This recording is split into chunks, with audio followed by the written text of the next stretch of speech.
The Mirror That Reflected Tomorrow, Part 1. He saw himself die at 7:14 a.m.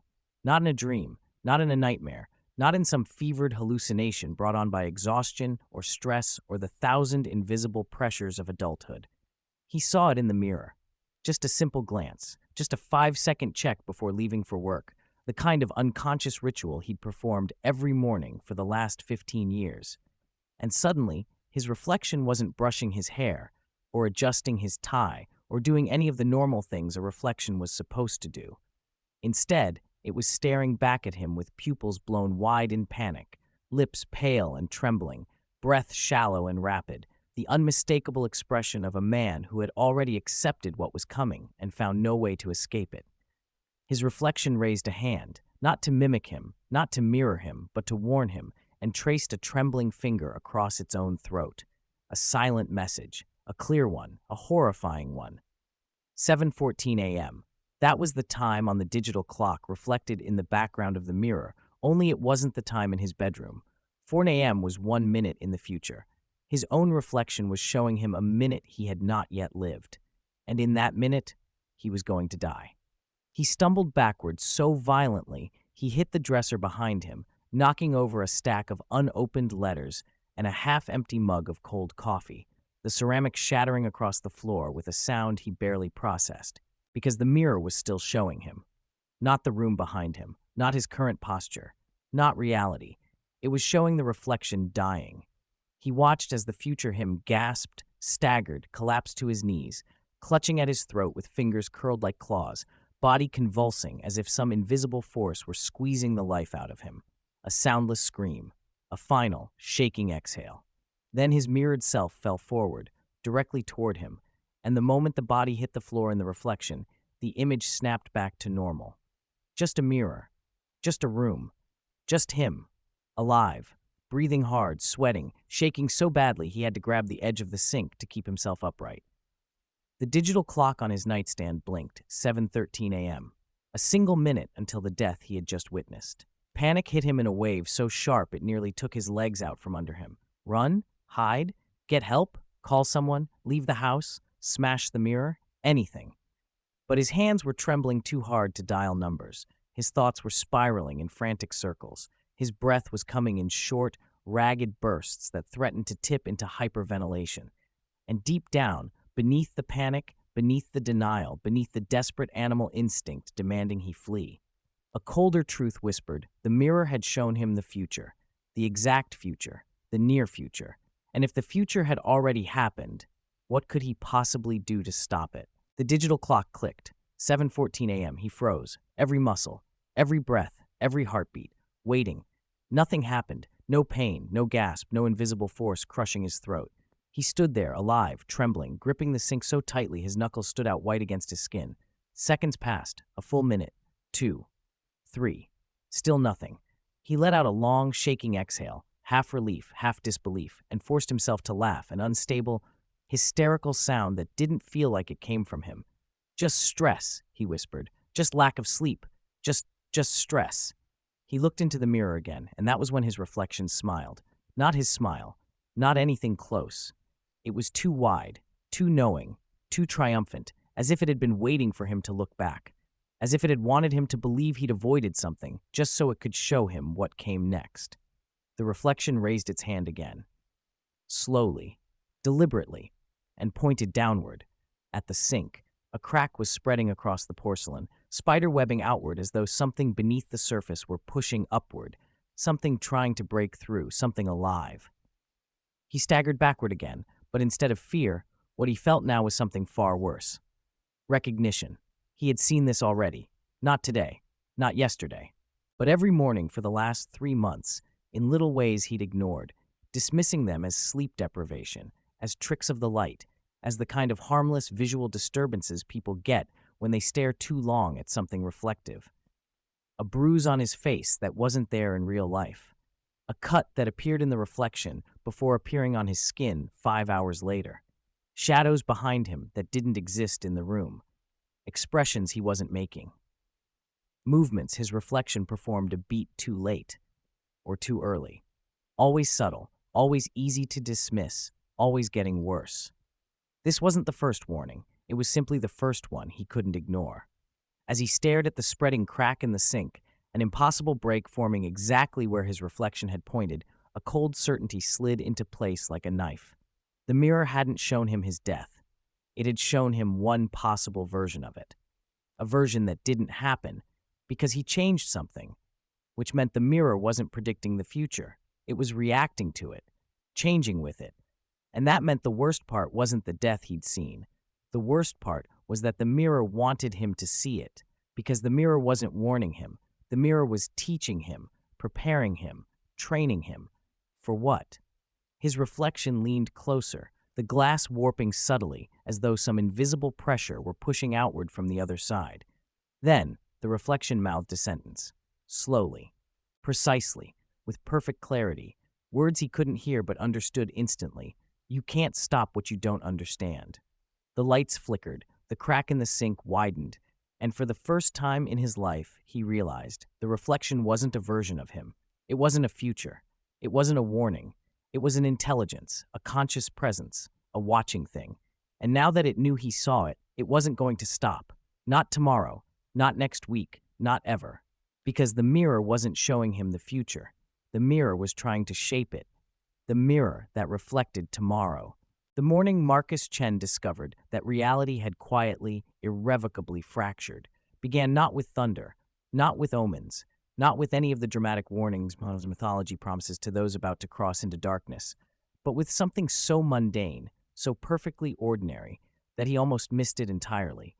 A single bruise, purpling beneath his left eye, like a spreading stain of wine across white linen, visible only in the bathroom mirror, and absolutely, impossibly absent from his actual face when his trembling fingers rose to touch the skin that should have been tender but wasn't, that should have been swollen but remained smooth, that should have been there but existed only in the silvered glass that had, until that precise moment at 6:47 a.m. on a gray Tuesday in October, faithfully reproduced every detail of his 34-year-old face for the 18 months he'd lived in this apartment.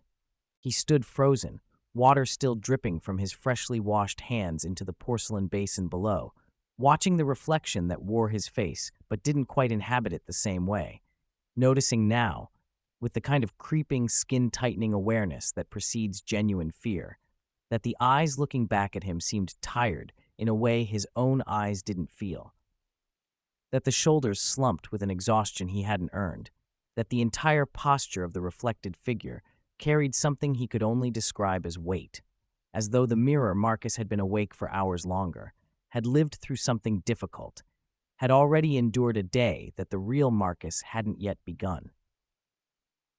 The bruise was the color of thunderclouds. The bruise was not there. The bruise was going to be there.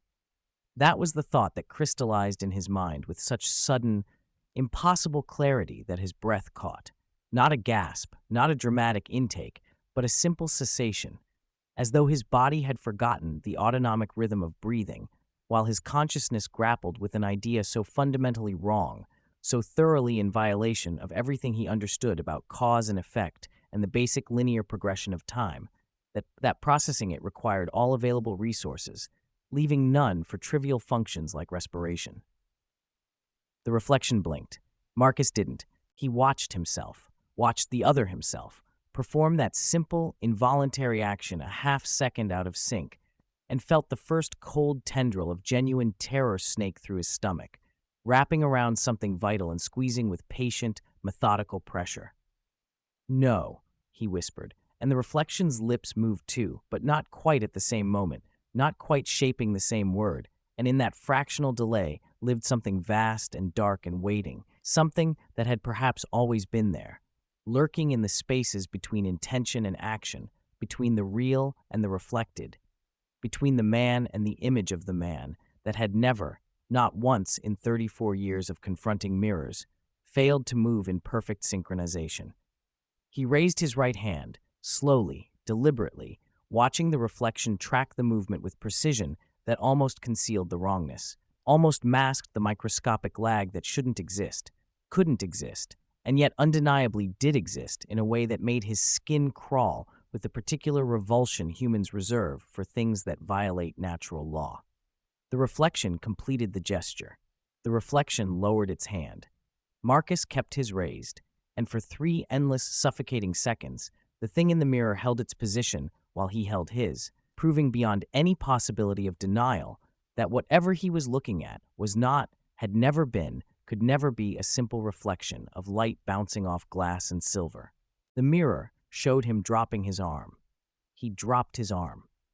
Not because he chose to, because something in him, some deep animal part of his brain that understood threat on a level consciousness couldn't access, recognized that he needed to match the mirror, needed to pretend he hadn't noticed, needed to maintain the illusion of normalcy, even as the foundation of his reality developed hairline cracks that would, he somehow knew with absolute certainty, eventually spread and shatter everything.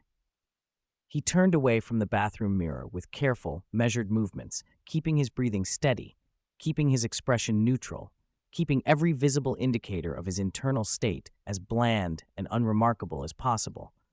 Because some part of him understood even then, even in those first moments of discovery, that the thing in the mirror was watching, was waiting, was learning, and showing it fear would be like bleeding in shark-infested waters. The rest of that Tuesday unfolded with the particular surreality of a day spent waiting for a blow that might never come. He went to work at the accounting firm where he'd spent 6 years converting chaos into orderly columns of numbers. He attended meetings he couldn't remember 5 minutes after leaving them. He ate a lunch that tasted like nothing at his desk, and all the while some vigilant corner of his consciousness tracked every reflective surface in his environment. The glass walls of the conference room, the dark screen of his sleeping computer monitor, the chrome fixtures in the office bathroom, the window that overlooked downtown Portland, where if the light hit just right, he could catch glimpses of his own face floating ghost-like over the gray cityscape. Nothing looked wrong. Nothing looked out of place.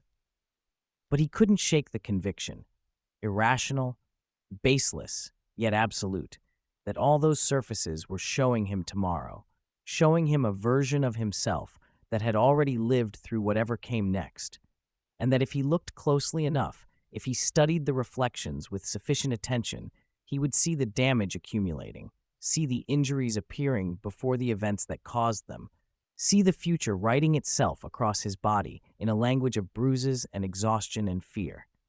At 4:23 p.m., 16 hours after he'd first noticed the bruise, Marcus walked into a glass door he could have sworn was open. The impact was sudden, jarring, painful in the specific way of mistakes that leave you more embarrassed than injured. The kind of collision that makes witnesses cringe in sympathetic humiliation.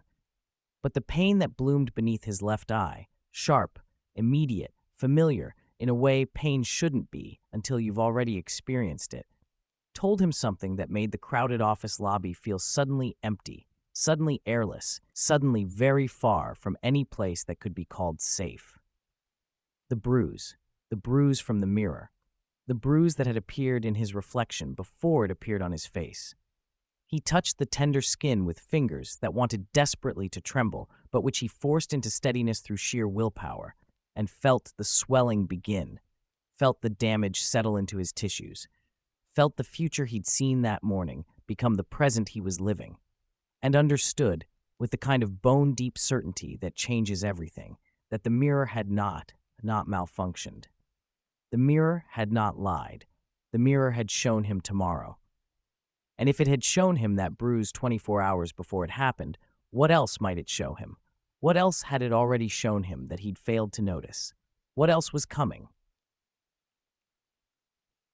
The second morning was worse, not because the reflection showed him anything more dramatic than the previous day's preview of a minor injury, but because of what it revealed about the nature of the phenomenon. Because when Marcus forced himself to face the bathroom mirror at 6:47 a.m., exactly 24 hours after his first encounter with the impossible, he discovered that the bruise beneath his reflected eye had worsened, had deepened to an ugly mottled purple-black that looked like it should hurt to touch, that looked several days old rather than fresh, that looked, he realized, with a chill that started at the base of his skull and spread downward through his spine like ice water filling a vessel, like the bruise his real face would wear in 24 hours. His actual bruise, the one from yesterday's glass door, was exactly as it should be, tender, visible, but already beginning the normal healing process that would fade it over the coming week. The reflection's bruise looked like it was getting worse. The reflection's bruise looked like tomorrow's bruise, which meant he stared at the mirror, at the tired eyes looking back at him, at the familiar yet wrong face that carried his features but not his timeline, and tried to imagine what could possibly cause his bruise to worsen overnight when it should be healing, when normal physiology demanded that it improve rather than deteriorate, unless he was going to get hit again, unless something was going to happen to that same spot, compounding the damage, deepening the injury, creating the very wound he was seeing reflected back at him from a day that hadn't happened yet. The thought made him want to stay inside, to hide in his apartment, to refuse any possibility of contact with a world that seemed suddenly designed to hurt him in specific, preordained ways. But even as the impulse formed, he recognized its futility, understood that whatever mechanism governed this phenomenon probably didn't care whether he participated voluntarily. The mirror had shown him getting hurt. The mirror's predictions came true. That was the pattern.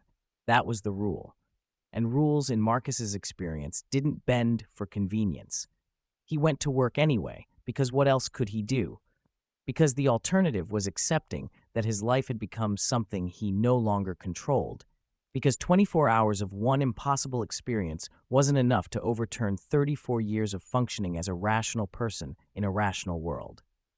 At 2:17 p.m., a filing cabinet drawer slid closed as he was turning away, catching the side of his face with its metal edge, impacting, of course, inevitably, inescapably, directly over the existing bruise.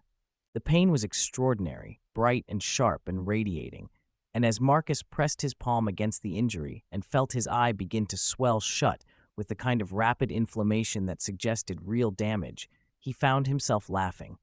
A broken, unsteady sound that made his colleagues look at him with concern and ask if he was okay, if he needed medical attention, if there was anything they could do. No, he told them. No, I'm fine.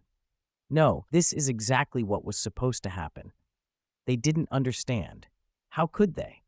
How could anyone understand that he'd seen this injury yesterday, that the mirror had warned him, that the future was leaking backward through the glass and showing him exactly what awaited, exactly what couldn't be avoided, exactly what would happen regardless of his choices or intentions or desperate attempts at prevention? He went home early, driving with one eye nearly swollen shut, navigating the gray Portland streets through a haze of pain and something worse than pain, a kind of existential vertigo, a nauseating awareness that the ground beneath his understanding had shifted, that the rules governing reality were different than he'd believed, that he was falling and hadn't yet hit bottom. The bathroom mirror was waiting for him.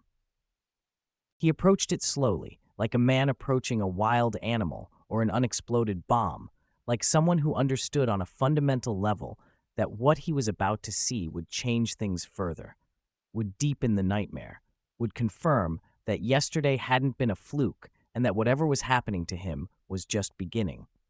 The reflection that looked back at him from the silvered glass was wrong, more wrong than before. So wrong that his breath caught and his heart stuttered and his legs nearly buckled beneath him. The bruise was still there, still visible, still that ugly, deep purple-black. But it was no longer the worst thing about the face in the mirror. Because the reflected Marcus was also sporting a cut across his forehead, a long diagonal gash that looked fresh and deep and probably needed stitches, that gleamed wetly with blood he hadn't shed, that crossed skin that was currently intact on his actual forehead when he raised a trembling hand to touch it. And the eyes. God, the eyes. The eyes looking back at him were the eyes of someone who hadn't slept, who couldn't sleep, who had seen things that made sleep impossible. Wide, bloodshot, rimmed with dark circles that spoke of days of deprivation rather than hours. The eyes of a man being hunted, the eyes of a man who had looked too long into darkness and found something looking back. Tomorrow's eyes, tomorrow's injury, tomorrow's exhaustion. All of it waiting for him, already written, already inevitable, already playing out in some future moment he would eventually reach through the normal, inescapable progression of time.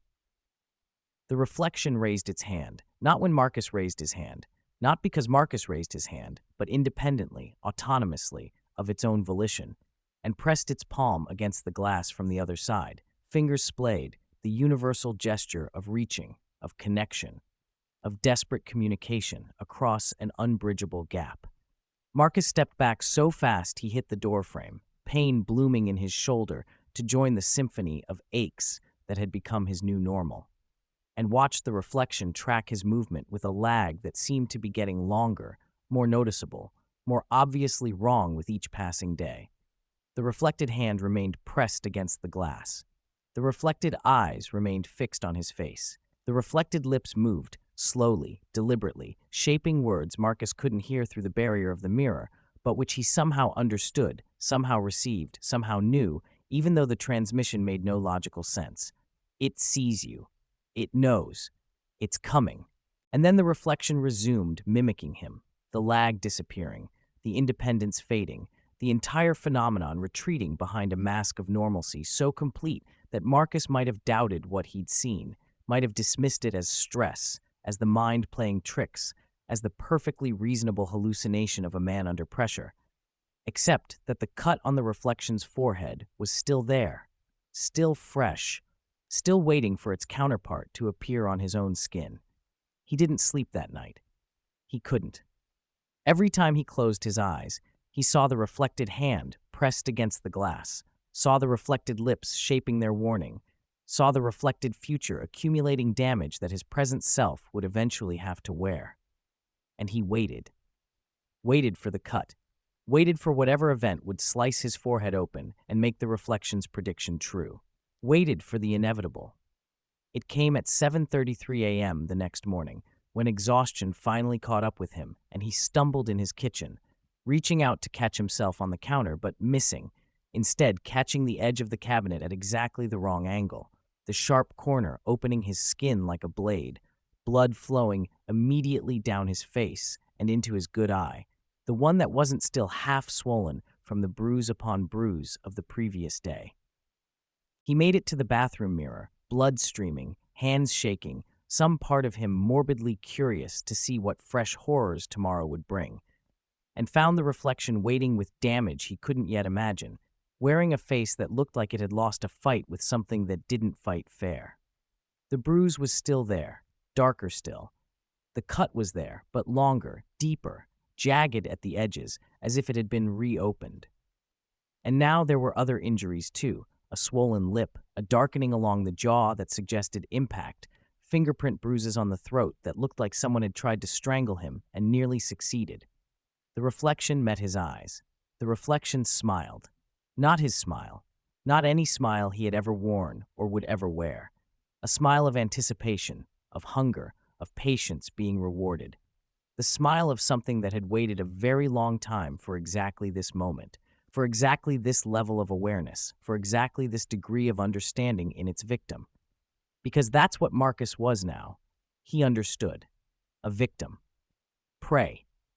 Something being hunted by a predator that didn't need to chase because it could see where he would be tomorrow, could see what would happen to him, could shape what would happen to him by showing him futures that he would then helplessly fulfill. The thought was so dark, so hopeless, so completely devoid of any possibility of escape that he almost laughed again. That same broken, unsteady sound from the office, the laugh of a man who has recognized his situation and found it grimly absurd. But then the reflection moved, not in response to him, not mimicking, moving independently, deliberately, with clear intention and complete autonomy. The reflected Marcus stepped to the side, a simple lateral movement, nothing dramatic, nothing that should have been terrifying, and revealed what stood behind him in the mirror. A shape, a figure, a presence that hadn't been there before and shouldn't be there now, and couldn't possibly exist in the bright, normal, perfectly ordinary bathroom of his perfectly ordinary apartment. It was tall. It was dark. It was wrong in ways that made the reflection's previous wrongness seem trivial, seem minor, seem like the warm-up act for a horror show that was only now beginning its main performance. The figure had a form that suggested humanoid without committing to human. Limbs that were too long, joints that bent in ways joints shouldn't bend, a head that sat atop the body at an angle that made Marcus's neck ache in sympathy, as if simply perceiving the shape was enough to inflict physical discomfort. No face, or rather, no face he could see, no features visible in the darkness that comprised the figure's head, no eyes or mouth or nose, just an absence of void, a space where a face should be but wasn't. And yet he could feel it watching him, could feel attention radiating from that empty space, could feel interest and hunger and something that might have been anticipation, could feel himself being assessed and measured and found suitable. Suitable for what? He didn't want to know. He couldn't look away. The figure in the mirror raised one of its two long arms, the movement fluid and wrong, and somehow both slow and fast at the same time, a motion that his eyes couldn't quite track, that his brain couldn't quite process, that existed in the liminal space between perception and incomprehension. The arm reached toward the reflection's shoulder. The two long fingers, too many fingers? Too few? Made contact. The reflected Marcus showed no reaction, showed no awareness, showed nothing except that same anticipatory smile as the figure touched him, claimed him, marked him as belonging to something beyond the glass. And Marcus felt it, felt the phantom pressure on his own shoulder, felt fingers that didn't exist making contact with skin that should have been beyond reach. Felt cold, a cold that went deeper than temperature, deeper than sensation, deeper than anything physical, spreading from the point of contact through his body like ice water injected directly into his veins. He screamed. The sound was raw, primal, torn from somewhere deep in his chest. But the reflection didn't scream with him. The reflection just smiled. And the figure, the thing, the presence, the nightmare-given form, simply stood there behind the smiling reflection, hands still resting on the shoulder. Marcus could still feel, watching from its faceless head, with attention so focused it was almost physical, almost tangible, almost enough to drive him to his knees. Then, the image shifted, snapping back to normal so suddenly that Marcus staggered, the dissonance between what he'd been seeing and what he was now seeing hitting him like a physical blow. Just a mirror. Just his reflection.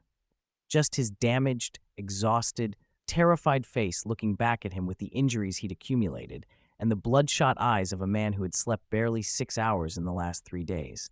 No figure, no smile, no hand on his shoulder. Just normal.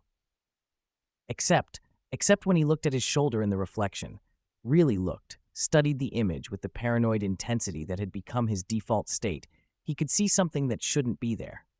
A mark, faint, barely visible, easy to miss if you weren't looking for it. Fingerprints, shadowy impressions in his skin, 5 points of darkness, exactly where the figure had touched his reflection, exactly where he'd felt the phantom pressure, exactly where something from beyond the glass had reached across whatever barrier separated mirror space from reality and made contact. He looked at his actual shoulder. Nothing there. Just normal skin, unmarked, untouched. But the reflection showed the prints. The reflection showed what his shoulder would look like tomorrow. And if the mirror's track record held, if the pattern continued, if the rules remained consistent, that meant something was going to touch him. Something was going to leave marks. Something was going to make the reflection's prediction come true. Just like the bruise. Just like the cut. Just like every injury he'd seen in the mirror before experiencing it in reality. Marcus sank to the bathroom floor, back against the cold tile wall, knees pulled to his chest, and tried to think through the terror that wanted to consume all available cognitive function. The mirror showed the future. The future shown in the mirror came true. Something in the mirror, something beyond the mirror, something using the mirror was watching him, marking him, claiming him for purposes he couldn't imagine and probably didn't want to. And every day, every reflection, every glimpse of tomorrow brought new damage, new injuries, new evidence that his timeline was being manipulated by something that could see ahead and reach back. How do you fight something that already knows what you're going to do? How do you escape something that can see where you're going to run? How do you survive when your own future is being used as a weapon against you? He didn't have answers. He only had questions and fear. and the growing certainty that what he'd seen so far was merely the beginning. The first few moves in a game whose rules he didn't understand, played against an opponent who had been playing for far longer than he could possibly comprehend. The fingerprint marks appeared on his real shoulder at 3:47 p.m. the next day, blooming into visibility like developing photographs, like bruises surfacing after delayed trauma, like evidence of an assault that had happened outside of time and was only now catching up with physical reality. He was alone when they appeared. He was alone in his apartment, having called in sick to work, having decided that limiting his exposure to a world that seemed designed to hurt him was the only sensible option. He was alone, and nothing touched him. And yet, the marks appeared anyway. 5 points of darkness, 5 impressions of something that didn't exist in any reality he could see or feel or measure. 5 fingerprints from a hand that had no right to leave marks on skin it had never physically contacted. The rules were changing. Or maybe, worse thought, more terrifying thought, maybe he was only now beginning to understand what the rules actually were. The mirror didn't just show the future. The mirror could create the future.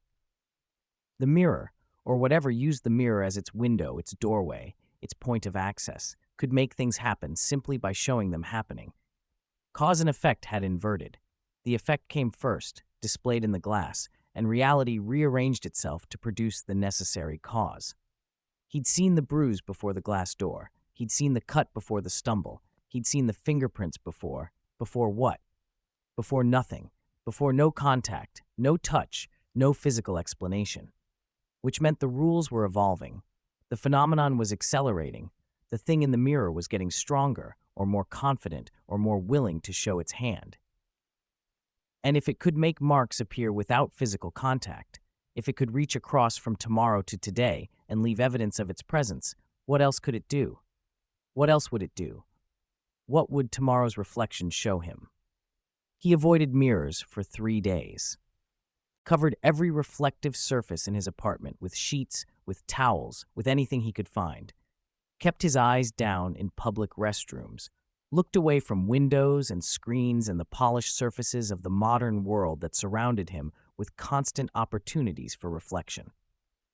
It didn't matter. On the 4th day, passing a store window he'd forgotten to avoid, catching his reflection in a pane of glass he hadn't anticipated, he saw something that stopped him in the middle of the sidewalk, made him a sudden obstruction in the flow of pedestrian traffic, made strangers curse and swerve around him while he stood frozen, staring at an image that couldn't be real. The reflected Marcus in the window wasn't injured. He was destroyed. Face swollen beyond recognition, one eye completely closed, lips split in multiple places, skin mottled with bruises in every stage of development, cuts that had been reopened and recut and opened again until they were ragged wounds rather than clean lines. The reflected Marcus was wearing clothes Marcus didn't own, dark, torn, stained with something that might have been blood or might have been something worse. The reflected Marcus was standing in a room that wasn't here. That wasn't anywhere Marcus had ever been. A room with concrete walls and no windows and lighting that came from a single bare bulb swinging gently as if recently disturbed. And behind the reflected Marcus, arranged in a semicircle like witnesses to some terrible ritual, stood figures. Dark figures. Multiple figures. Each one tall and wrong in the same way the original figure had been wrong, too long, too angular, too other, but each one also subtly different, as if they were variations on a theme, iterations of a nightmare that had learned to reproduce itself. 7 figures. No, 8. No, more, still more, the number seeming to change each time Marcus tried to count them, as if they were shifting in and out of existence, as if the mirror could only show some of them at a time, as if there were far too many to fit in any finite frame. They were watching the reflected Marcus. They were waiting. For what? The answer came as the reflection moved, not mimicking Marcus's frozen posture, not reacting to his presence at all, but acting out a scene that hadn't happened yet, performing a future that Marcus would apparently live through whether he wanted to or not. The reflected Marcus fell to his knees. The reflected Marcus raised his hands in a gesture of pleading. The reflected Marcus opened his mouth in a scream. Marcus couldn't hear through the glass, but could somehow feel could somehow experience as a vibration in his bones, could somehow understand as the kind of sound a person makes when they have finally, completely given up hope. And the figures moved closer, circling, tightening, closing in on the kneeling figure with the patient inevitability of predators who know their prey has nowhere left to run. Then the reflection went dark, not returning to normal, not showing Marcus's actual appearance, but simply going black, as if someone had turned off a light in the mirror world, as if the window into tomorrow had suddenly, deliberately closed. Marcus stood on the sidewalk for a long time after that. People passed him, ignored him, treated him as just another obstacle in a city full of obstacles. No one noticed that he was shaking. No one noticed that his face had gone pale beneath its accumulation of fading injuries. No one noticed that he was staring at a window that showed nothing but a darkened store interior, as if expecting or dreading the image to return. It didn't. But that night, trying to sleep in an apartment full of covered mirrors, listening to sounds that might have been wind or might have been something else entirely, Marcus heard a voice. Not in his ears, not through sound. In his head, directly in his mind, as if something had found a way to communicate that bypassed the normal channels entirely. The voice said, "Tomorrow is already written. You cannot unwrite it.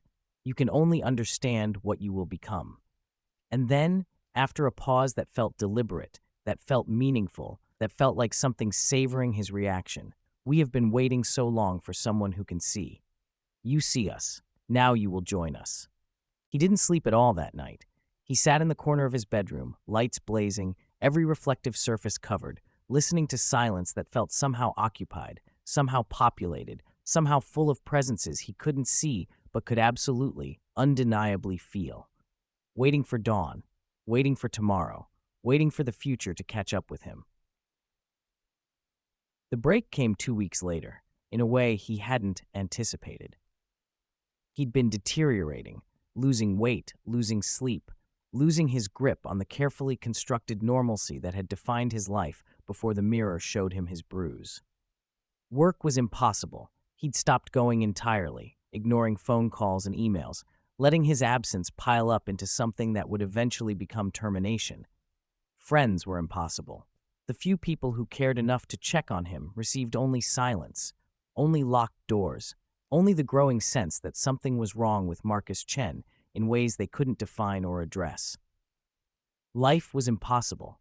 Eating required mirrors in restaurants, bathing required mirrors in bathrooms, driving required mirrors on cars, and every reflective surface had become a window into a tomorrow that showed him beaten, broken, surrounded by figures, approaching something he couldn't name but could feel coming like a storm on the horizon. He was falling apart. And the reflection, the thing in the mirror, the intelligence behind the glass, was watching him fall, was enjoying his descent, was savoring each new increment of deterioration like a connoisseur sampling a fine wine. The break came when he saw the room, not glimpsed in a passing window, not caught in an accidental reflection.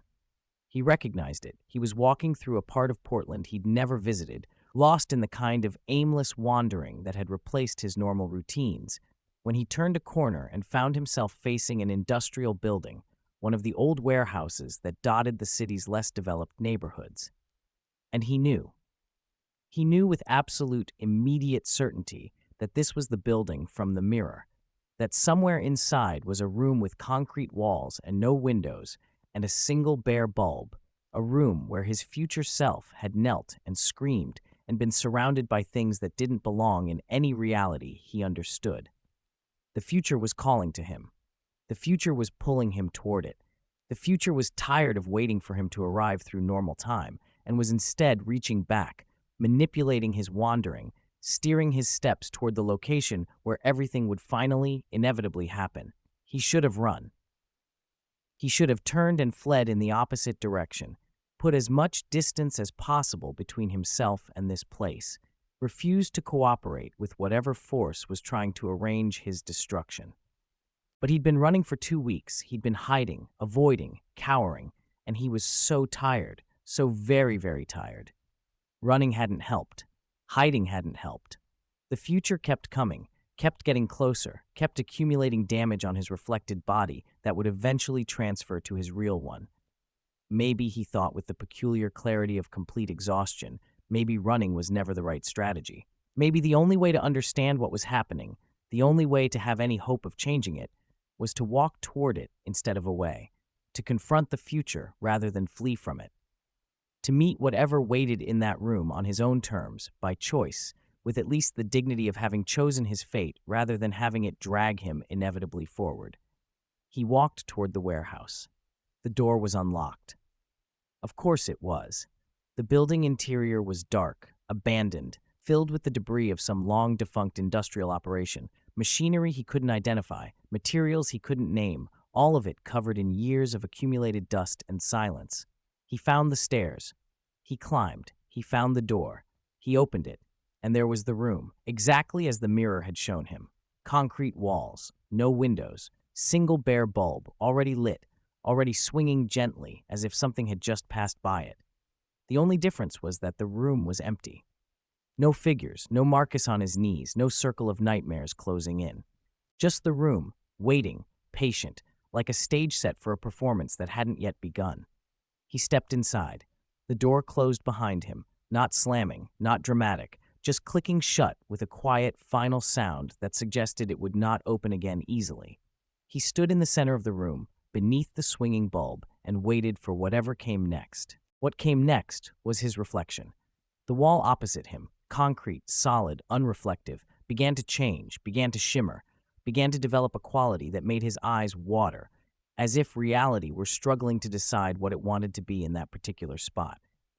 And then the wall was a mirror. 10 feet tall, 8 feet wide, covering the entire surface from floor to ceiling.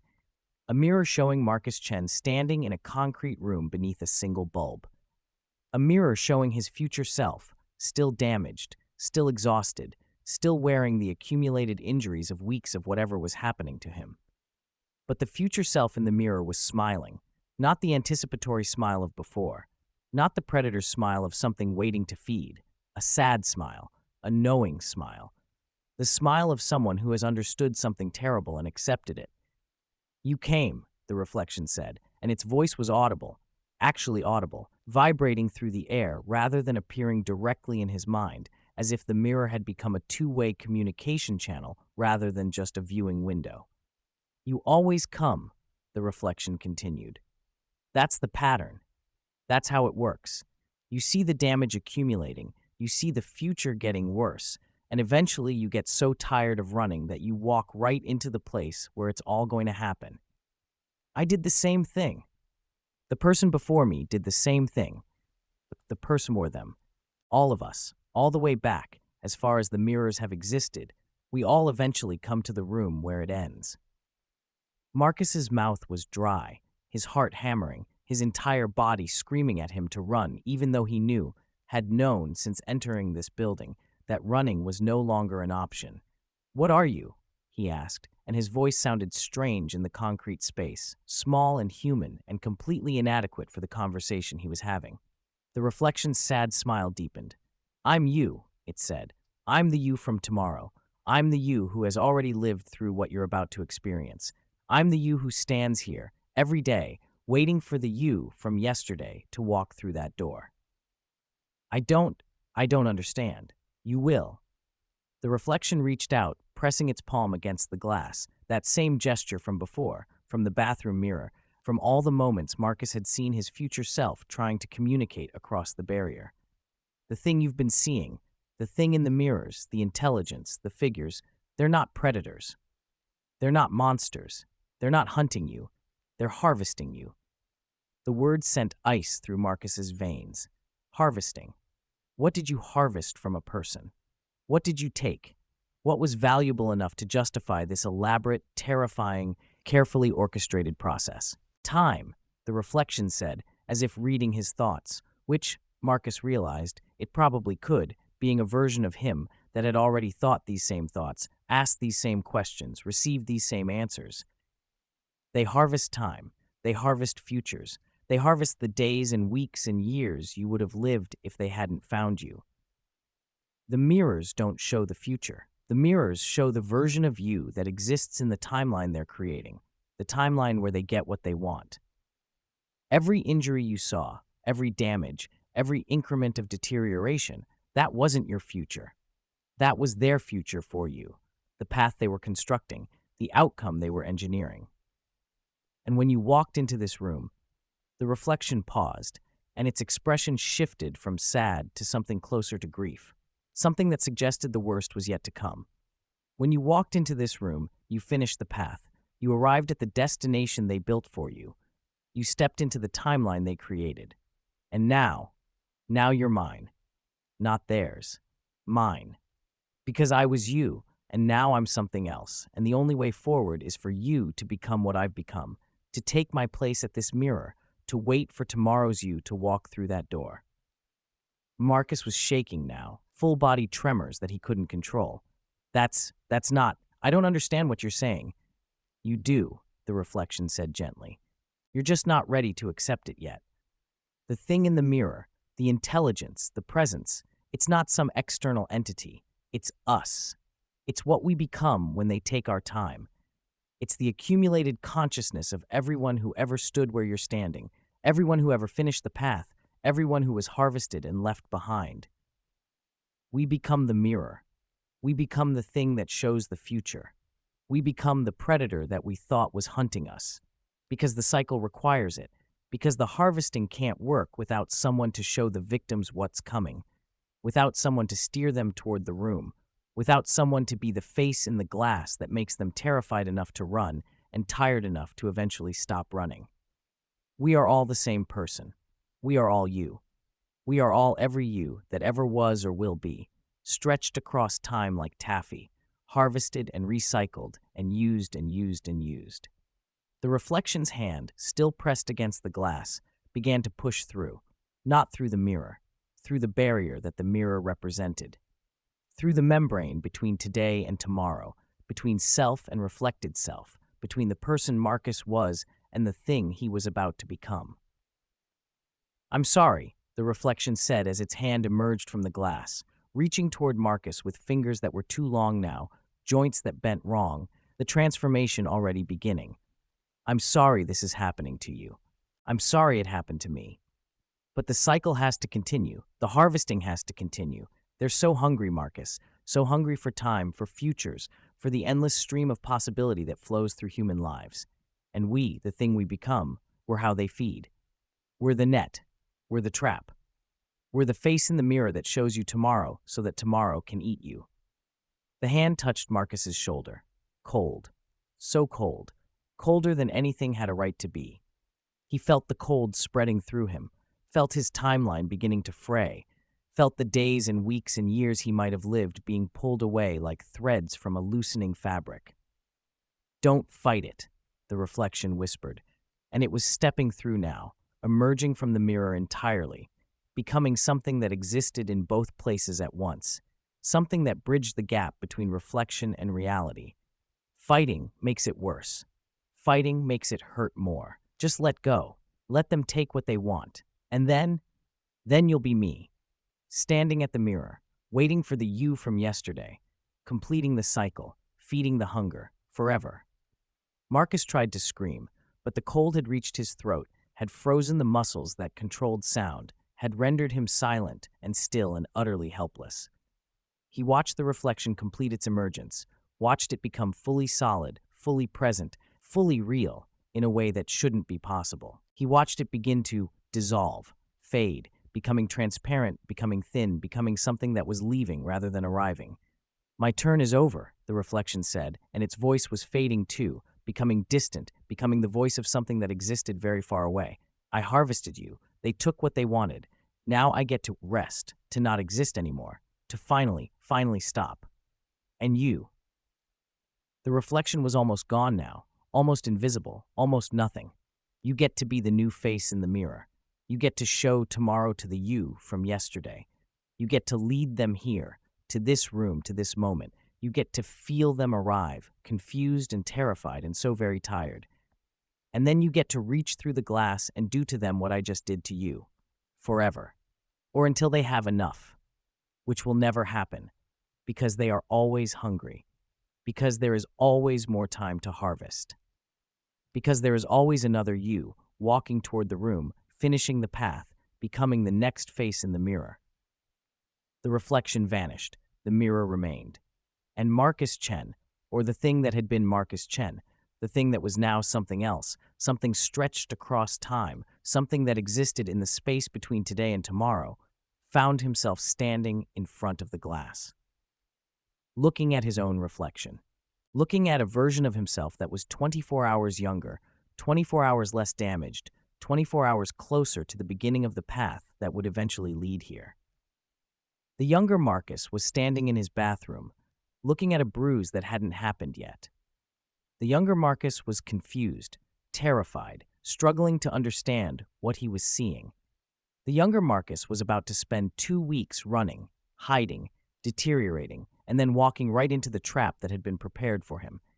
And the thing that had been Marcus, the thing that was now the mirror, the face, the predator, felt something it hadn't expected to feel. Hunger. Not its own hunger. The hunger of something vast and old and infinitely patient, something that existed outside of time and fed on time, something that had been harvesting human futures since the first mirror was made and would continue harvesting them until the last mirror shattered. The hunger flowed through the thing that had been Marcus like electricity, like fire, like need so profound it eclipsed everything else: thought, identity, memory, self. There was only the hunger. There was only the feeding. There was only the next victim, and the one after that, and the one after that, stretching forward through time without end. The thing that had been Marcus raised its hand, pressed it against the glass, and showed the younger version of himself what tomorrow would look like. In a bathroom in Portland, a man named Marcus Chen stared at a bruise that wasn't on his real face and wondered if he was losing his mind. He didn't know, couldn't know, that the thing showing him the bruise was himself, transformed, harvested, enslaved by entities that had been feeding on human futures since before human history began. He didn't know that his fate was already sealed, that the path was already built, that every step he would take over the next 2 weeks had been carefully orchestrated to lead him to a room with concrete walls and a single bare bulb and a mirror that would consume him. He didn't know that he was already dead, that the living Marcus Chen had ceased to exist the moment the cycle chose him, that everything between now and the room was just the slow, inevitable process of walking toward an ending that had already happened. He didn't know, but he would learn. They all learned. That was how the cycle worked. That was how the harvesting continued. That was how the hunger was fed, with confusion and fear and desperate flight and final surrender, with timeline after timeline devoured, with future after future stolen, with an endless parade of faces becoming the face in the mirror that showed the next face what was coming. The thing that had been Marcus watched its younger self stumble backward, watched the horror begin to register, watched the journey start, and it felt nothing, no sympathy, no regret, no lingering humanity that might object to what it was doing, just the hunger, vast and cold and eternal, waiting to be fed. The first mirror was made in ancient Mesopotamia, 6,000 years before Marcus Chen was born. It was polished obsidian, black as a moonless night, and the craftsman who made it died 3 days after completing his work, found in his workshop with his throat torn out, his face frozen in an expression of absolute terror, his final moments apparently spent staring at his own reflection. No one understood what had happened to him. No one connected his death to the mirror. No one noticed that his reflection had lingered in the obsidian surface for just a moment after his body fell. A fraction of a second, when the dead man's image should have disappeared but didn't. When something that looked like him but wasn't quite him seemed to move independently, seemed to smile, seemed to press its hand against the inside of the glass as if testing a boundary. The mirror was sold, passed from owner to owner. Each owner died. Each death was inexplicable. Each time, for just a moment, something lingered in the black glass, something that accumulated, something that grew, something that was learning to reach further, harvest more efficiently, feed more completely. Other mirrors were made, other polished surfaces, other windows into the dimension where time could be stolen and futures could be eaten, and the thing that hungered could satisfy itself endlessly. The cycle spread. The harvesting expanded. The hunger grew with each feeding, demanding more, reaching further, developing new techniques for steering victims toward the room, the moment, the transformation that turned prey into predator. By the time Marcus Chen was born, the thing in the mirrors had consumed billions of futures, had enslaved millions of reflections, had built an infrastructure of horror so complete that no one who saw themselves in glass could ever truly be safe. Most people never noticed. Most people looked at their reflections and saw only themselves, only the expected image, only the comfortable lie that the face in the mirror was somehow connected to the face in reality. But some people, the sensitive ones, the ones whose minds could perceive the edges of the wrongness, the ones who were already cracked in ways that made them vulnerable to things sliding through. Some people saw the truth. Some people saw tomorrow. Some people saw the damage accumulating. Some people saw the figures gathering. Some people saw the hunger waiting for them at the end of a path they hadn't yet begun to walk. And all of those people, every single one, eventually found themselves in a room with concrete walls and a mirror that wasn't a mirror, and a reflection that reached through and took everything they had and everything they would ever have and everything they could ever become. The cycle was perfect. The cycle was eternal. The cycle was hungry, and it would never, ever stop. Stop. The thing that had been Marcus Chen remained at its post, watching through mirrors across the world, showing futures to victims who would eventually become what it had become. Sometimes, in quiet moments, when the hunger receded enough to allow something like thought, it remembered what it had been. A man, an accountant, someone who had lived an ordinary life in an ordinary city and expected to continue living that ordinary life until he grew old and died in an ordinary way. Before the bruise, before the mirror, before the hunger found him and marked him and built a path just for him, a carefully constructed route to destruction that he walked as if he had any choice in the matter. The memories felt distant, felt like someone else's life, felt like a story it had heard once and mostly forgotten. But they were still there, still accessible, still capable of causing something that might have been pain if the thing that had been Marcus were still capable of feeling pain. It had a name once, it had a life, it had a future, days and weeks and years that stretched ahead of it, full of possibilities, full of potential, full of the simple, ordinary experiences that make up a human existence. All of it harvested, all of it consumed, all of it feeding the hunger that would never be satisfied, could never be satisfied, existed only to consume and grow and consume more. The thing that had been Marcus pressed its hand against the inside of a mirror in a bathroom in Seattle, showing a young woman the bruise that would appear on her face in 24 hours. She was the next victim. She would run and hide and deteriorate and eventually walk into a room and become what the thing that had been Marcus was now. The cycle continued. The cycle would always continue. And somewhere, in the vast dark space where the hunger lived, something was pleased. But there was one thing the hunger hadn't anticipated, one variable it hadn't accounted for, one possibility that existed outside its careful calculations and eternal patience. The thing that had been Marcus, standing at its mirror, showing futures to victims, feeding the hunger that consumed it, remembered, not just fragments, not just echoes, full memories, complete recollections, the entirety of what it had been before the transformation, preserved somehow in whatever passed for its consciousness, accessible in moments when the hunger's attention was elsewhere. And in those memories, carefully hidden even from itself until the moment when it was needed, was something the reflection had said, "They are always hungry. There is always more time to harvest. There is always another you. Always hungry.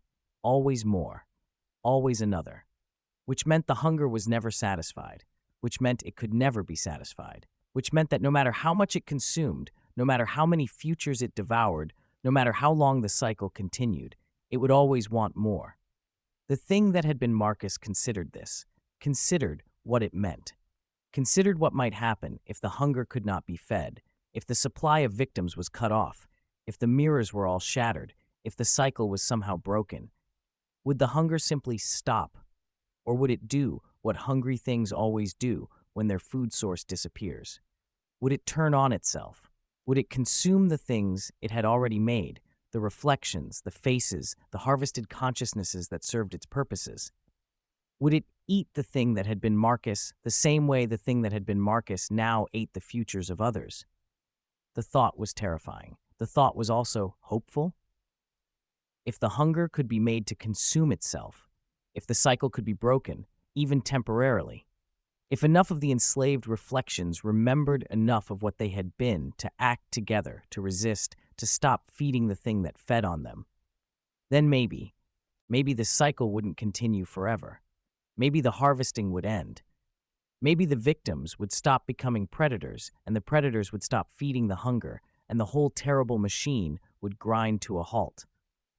The thing that had been Marcus didn't know if such a thing was possible. It didn't know if enough of the other reflections retained enough identity to cooperate. It didn't know if the hunger could be starved, or if starving it would destroy everything it had made, or if destroying everything would free anything or anyone.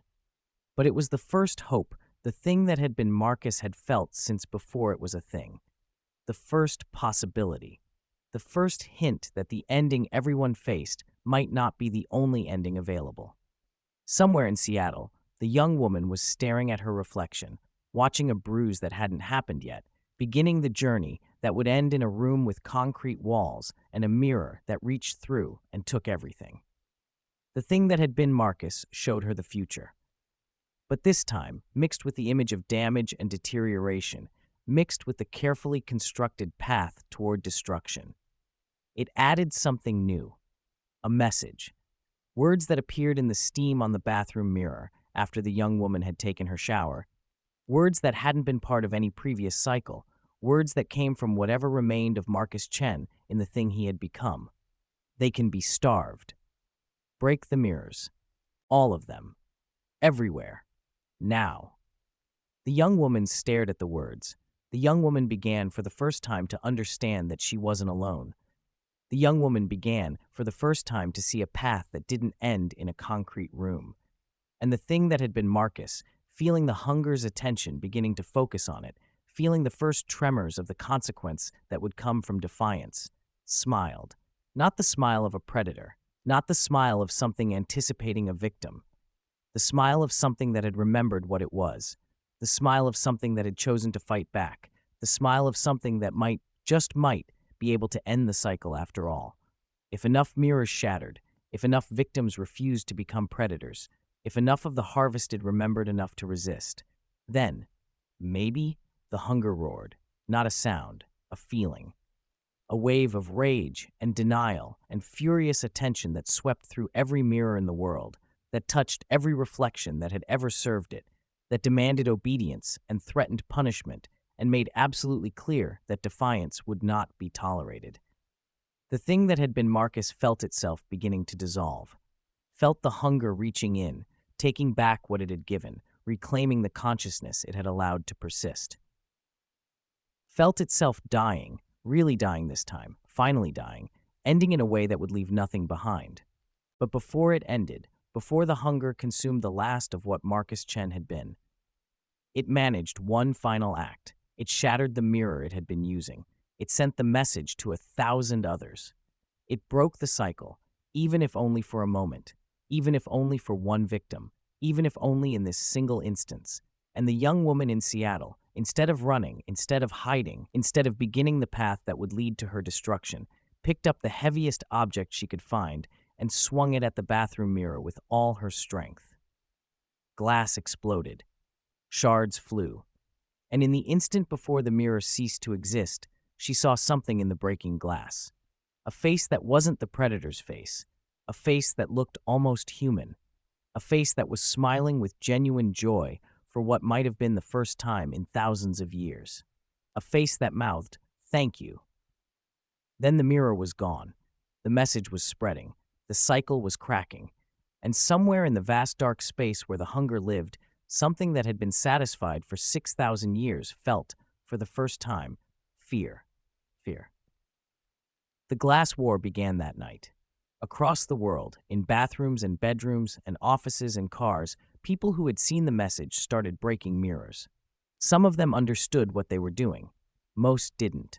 But the message had spread through channels the hunger couldn't control, through reflections that remembered, through victims who refused to walk the path, through the thing that had been Marcus Chen and the thing it had sacrificed itself to become, a spark of resistance in an ocean of submission. Mirrors shattered, windows cracked, polished surfaces were scratched and dulled and made unable to show reflections clearly.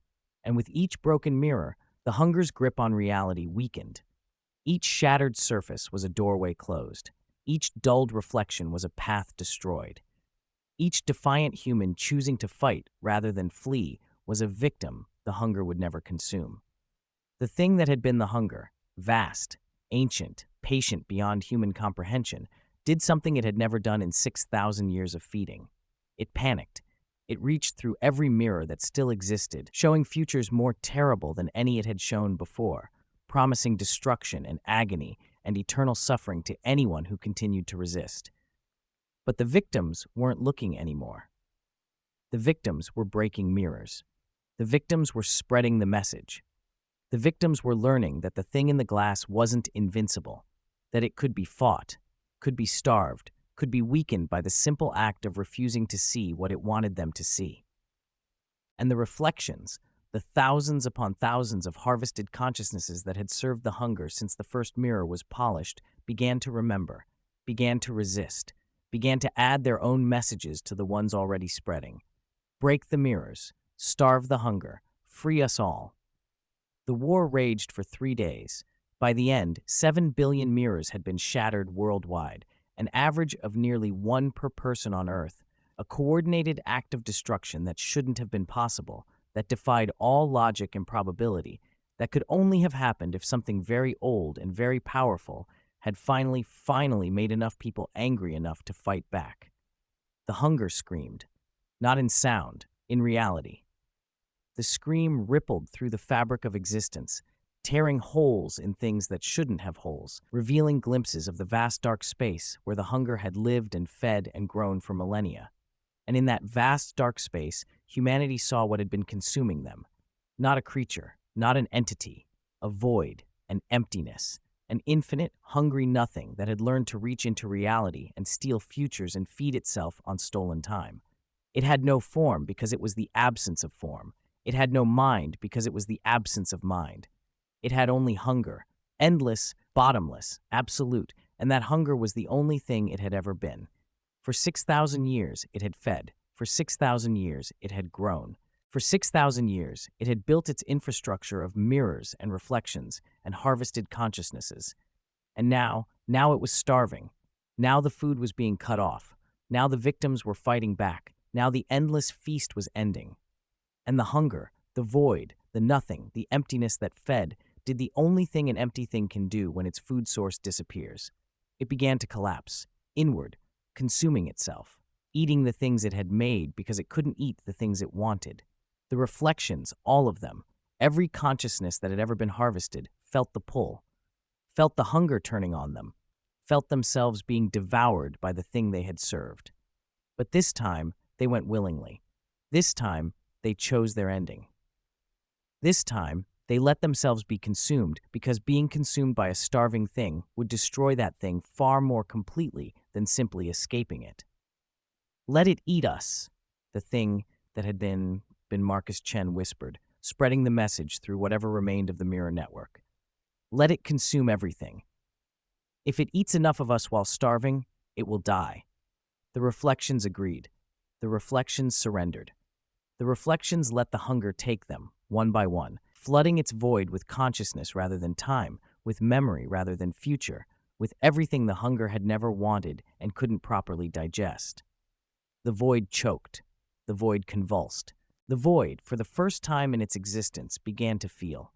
Not hunger, something else. Something it had never experienced before. The accumulated memories of every consciousness it was consuming, the experiences and emotions and meanings of millions of harvested humans, all of it flooding into a void that had only ever known emptiness. It was too much. It was overwhelming.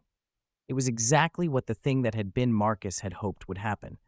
The void, trying to consume consciousness rather than time, was being transformed by what it consumed, was developing awareness it had never wanted, was becoming something that could understand what it had done, the suffering it had caused, the futures it had stolen, the endless parade of victims it had created. And that understanding, that sudden, overwhelming flood of guilt and horror and recognition, was more than the void could survive. It collapsed, not outward, inward. It consumed itself completely, taking the darkness with it, taking the hunger with it, taking the entire 6,000-year infrastructure of mirrors and paths and harvested futures, and leaving nothing behind. In Seattle, the young woman, the one who had received the message, the one who had started breaking mirrors before the path could claim her, stood in her bathroom, looking at the empty frame where her mirror had been. The glass was gone, the hunger was gone, the cycle was gone, but so were the people who had broken it. The thing that had been Marcus Chen and all the other things that had once been people had sacrificed themselves to destroy the void that consumed them. They were free now, free in the only way that existed for them anymore, free because they no longer existed. The young woman cried. She didn't know why, didn't know the thing that had been Marcus Chen, didn't know the millions of others who had given themselves to end the hunger. But she felt their absence, felt the space they had occupied in reality, felt the gratitude she owed them for choosing to die so that she could choose to live.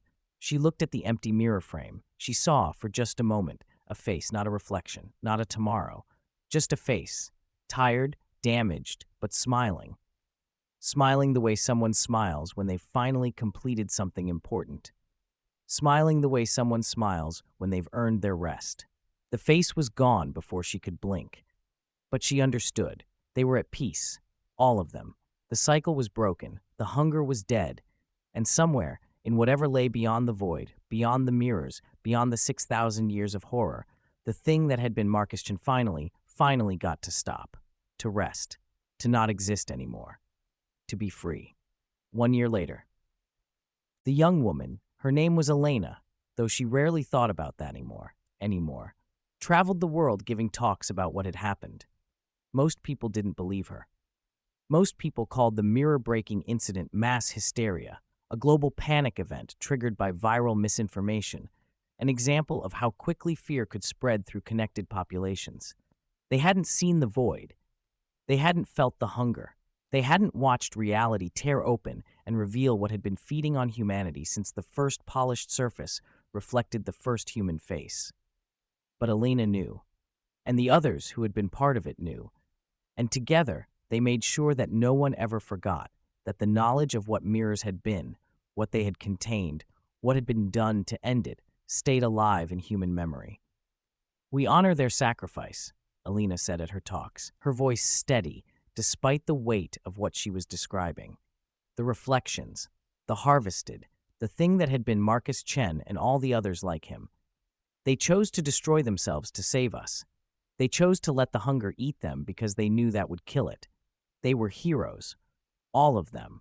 Every single consciousness that was absorbed by the void to overload it with meaning and memory. And we will never forget them. She paused, looked at her audience, looked at the world that had been saved by the sacrifice of those who had been stolen from it. "Never look in mirrors the same way again," she said. "Remember what they were. Remember what lived in them. Remember what it cost to set us free." The audience was silent. The world was silent. The mirrors, the new ones, the safe ones, the surfaces that reflected only what they should, were silent. And somewhere, in whatever lay beyond the void that had collapsed under the weight of its own awareness, the thing that had been Marcus Chen smiled, not because it could still exist, not because it had somehow survived, but because, in the moment before it ceased to be, it had known that its sacrifice mattered, that Elena was safe, that the world was safe, that the endless hunger that had fed on humanity for 6,000 years was finally, permanently, completely dead. The final twist. But what Alina didn't know, what no one knew, was that voids don't die. They transform. The thing that had consumed itself, overloaded by the consciousness of millions of harvested humans, hadn't been destroyed. It had been changed. Somewhere, in a dimension beyond human perception, in a space between spaces where reality hadn't quite finished forming, something was waking up. Something that had once been pure hunger, pure emptiness, pure need. Something that now understood what it had done. Something that felt the weight of 6,000 years of suffering, 6,000 years of theft, 6,000 years of feeding on futures that weren't its to take. Something that was no longer hungry, something that was guilty, and something that understood, with the terrible clarity of absolute awareness, that there was only one way to balance the scales, only one way to undo what had been done, only one way to give back the futures that had been stolen. The thing that had been the void began to reach, not into mirrors this time, into time itself, into the past, into the moments when futures had been stolen. It was going to give them back, every single one, every future that had ever been harvested, every timeline that had ever been devoured, every possibility that had ever been consumed, all of it, returned, restored, rewritten. The thing that had been the void had become something new, something that couldn't undo the suffering it had caused, but could ensure that the suffering had never happened. It was going to rewrite 6,000 years of history. It was going to restore billions of stolen futures. It was going to create a world where the hunger had never existed, where mirrors had always been simple surfaces, where no one had ever seen tomorrow in the glass and walked toward their own destruction. The price would be everything, every memory of what had happened, every sacrifice that had been made, every hero who had chosen to destroy themselves so that others could live. None of it would have happened. None of it would be remembered. None of it would be real. Elena would wake up in a world where she had never seen a message in a bathroom mirror, where she had never started a global movement to break reflective surfaces, where she had never known that something was watching from the other side of every piece of glass. She would be safe. Everyone would be safe.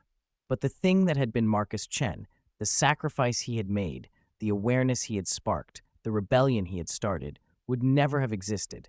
And somewhere in a dimension beyond human perception, the thing that had been the void made its choice. It reached into time, it began to rewrite, and the world changed. The very final moment. Alina woke up on a Tuesday morning in October. She looked at herself in the bathroom mirror, just a normal mirror, just a normal reflection, just a normal piece of glass doing what glass was supposed to do. She saw nothing wrong. She felt nothing strange. She had no memory of messages in steam, of breaking mirrors, of a sacrifice that had saved humanity from a 6,000-year nightmare. The void had kept its promise. The futures had been restored. The suffering had been undone. Elena brushed her teeth, got dressed, went to work, lived her life, and somewhere, in a dimension beyond human perception, the thing that had been the void now transformed into something that could feel, could remember, could understand. Watched her. Watched them all. The billions of humans going about their lives, unaware that they had ever been hunted, unaware that their futures had ever been stolen, unaware that anything had ever been wrong with the mirrors they looked into every day. The thing that had once been pure hunger, that had consumed 6,000 years of futures, that had been overloaded with consciousness and transformed into something capable of guilt, felt something new. Peace. Not the emptiness it had known before, not the hunger it had fed for millennia, just peace. The price had been its own existence as it had been. The price had been every memory of what had happened, erased from history. The price had been the thing that had been Marcus Chen, who had sparked the rebellion, who had sent the first message, who had chosen to let the hunger consume him, knowing it would transform and destroy it. Marcus Chen had never existed. Not now, not in this timeline. The void's final act had been to unmake the very person who had inspired its transformation. But somewhere, in a space between spaces, in a moment between moments, in the instant before the rewriting completed, the thing that had been the void had felt something from the consciousness of Marcus Chen. One final message, one final thought, one final gift from the man who had started everything, Thank you for making it mean something, for giving back what you took. Now let us both rest. The thing that had been the void understood, and in the final moment before reality finished rewriting itself, it let go, let itself fade, let the consciousness that had transformed it, the memories and meanings and experiences of millions of harvested humans, return to the people they had belonged to. Let Marcus Chen's final thought be the last thing it ever felt. Then there was nothing. No void, no hunger, no thing watching from the other side of mirrors. Just humans, just glass, just reflections doing what reflections were always supposed to do. And somewhere, in a bathroom in Portland, a man named Marcus Chen looked at his reflection and saw nothing unusual, nothing wrong, nothing that suggested his future was anything other than his own to create. He smiled at himself in the mirror. The mirror smiled back. And the cycle, the real cycle, the cycle of human lives being lived and human futures being chosen and human possibilities being explored, continued the way it always should have. Free. Safe forever. Or so they believed.